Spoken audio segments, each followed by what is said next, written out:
شروع کرتا ہوں اللہ کے نام سے جو بڑا مہربان اور نہایت رحم کرنے والا ہے۔ حضرت ابو ہریرہ رضی اللہ تعالیٰ عنہ فرماتے ہیں کہ رسول اللہ صلی اللہ علیہ وآلہ وسلم نے فرمایا، جب بندہ زنا کرتا ہے تو ایمان اس سے نکل جاتا ہے اور اس کے سر پر سائبان کی طرح معلق ہو جاتا ہے،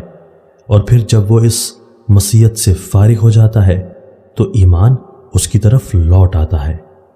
تشریح: حافظ ابن تیمیہ نے اس موقع پر بڑی اچھی مثال دی ہے۔ وہ فرماتے ہیں کہ ایک گناہ گار کی مثال ایسی ہے جیسے آنکھیں بند کرنے کے بعد ایک بینا آدمی اپنی آنکھیں بند کرے تو اسے کچھ بھی نظر نہیں آتا، اور اس لحاظ سے یہ بینا اور ایک نابینا دونوں برابر ہو جاتے ہیں۔ نہ یہ دیکھنا ہے نہ وہ، لیکن فرق یہ ہے کہ نابینا آنکھوں کی روشنی ہی نہیں رکھتا، اور بینا اگرچہ روشنی تو رکھتا ہے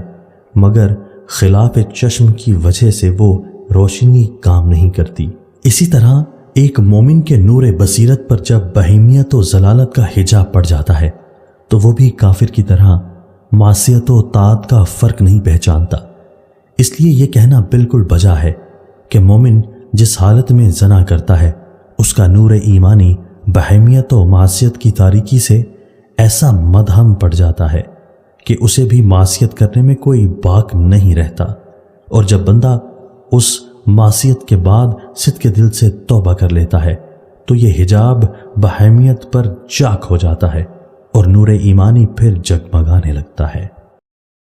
دوستو، اللہ تعالی ہمیں ان احادیث مبارکہ پر عمل کرنے اور اپنی زندگیوں کو سنوارنے کی توفیق عطا فرمائے۔